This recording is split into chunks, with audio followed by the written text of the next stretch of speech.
5, 4, 3, 2, 1.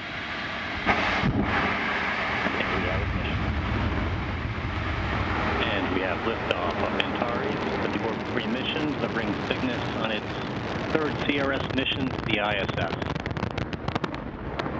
Got main engines at 108%. Avionics power nominal.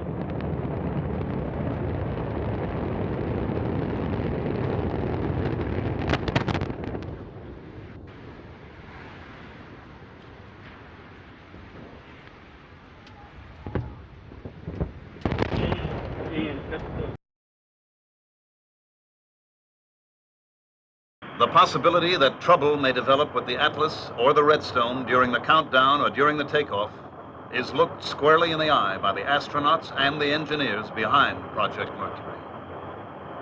This booster was not a Mercury vehicle, but imagine the worst possible situation for the astronaut, that his capsule is now mounted on top of this Atlas. The escape rocket takes the capsule away from the booster.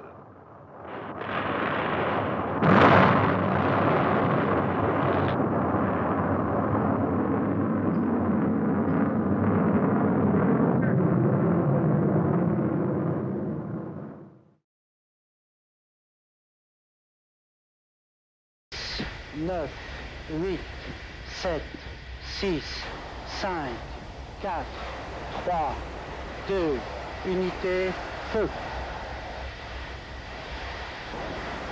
Allumage.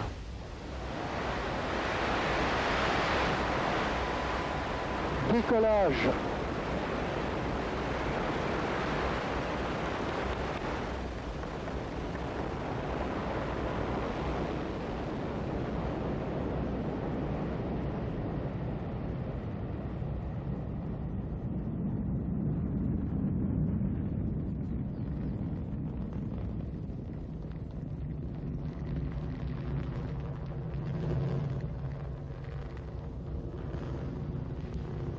Tous les paramètres propulsifs sont normaux et la trajectoire est normale.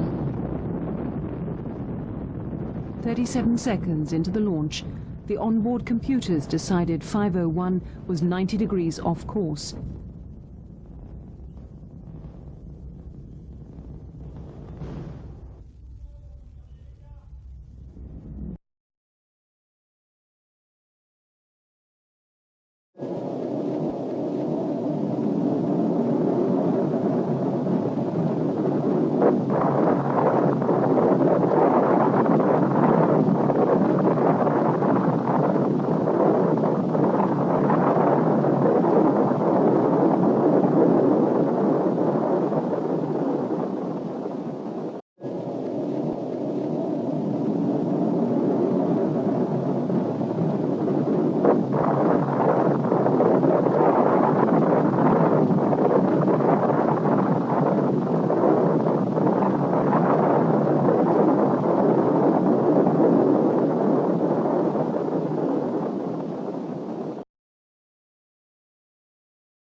Successfully, and the flight proceeded according to plan for some distance. During this time, the missile was stable in pitch, yaw, and roll.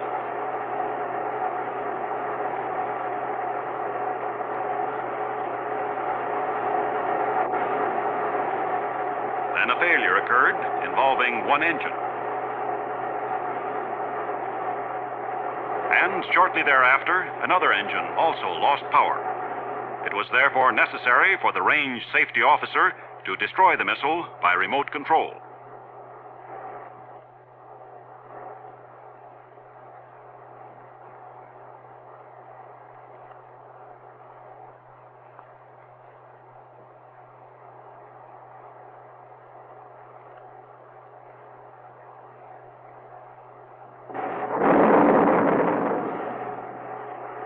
Debris from the missile fell on the test base and in the sea just offshore from the base. Nearly all critical components were recovered. These parts and data radioed to the ground during flight were studied to isolate the exact cause of the trouble.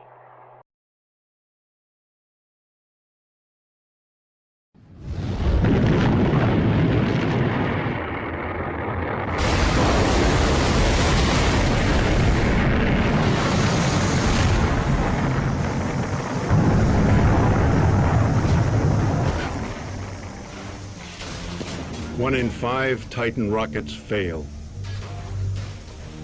Tough odds if you're a rocket man.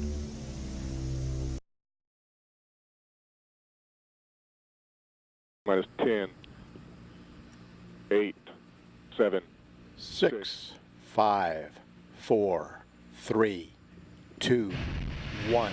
Ignition sequence start and liftoff of the SpaceX Falcon 9 rocket, adding to the International Space Station access for future American rockets. And Falcon has cleared the tower. Stage 1 propulsion is nominal.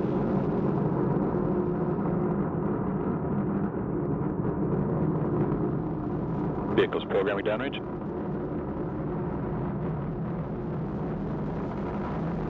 Stage 1 propellant utilization is active.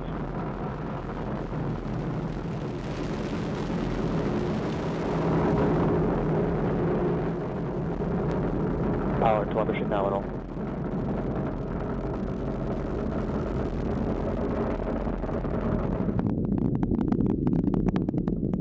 Power and telemetry remain nominal.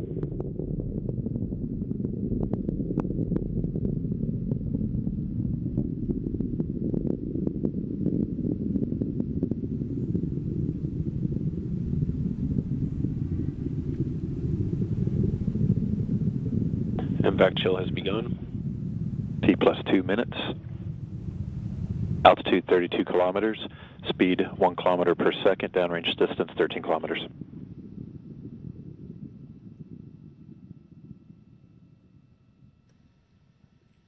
Data coming back shows vehicle on course, on track.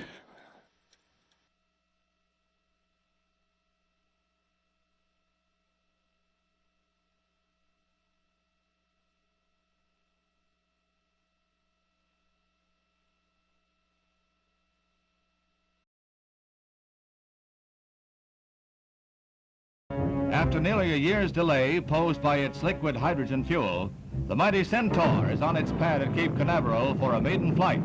It is to be boosted into space by an Atlas for a 15-minute flight, a flight scheduled to study the performance of the temperamental hydrogen fuel.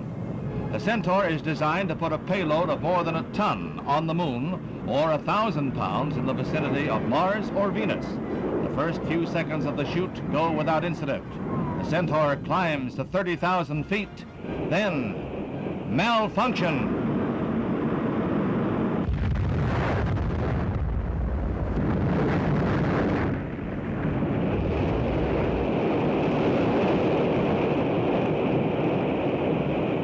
The immediate cause of the explosion is not known.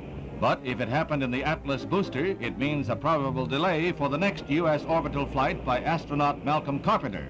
Long-lens cameras capture pieces of the wrecked missile falling into the sea, falling like a wounded bird.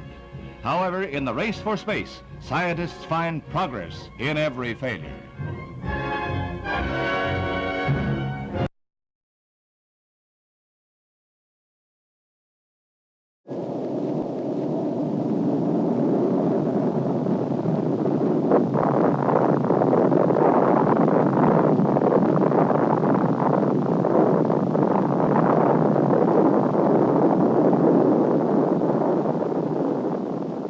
This is not a common occurrence.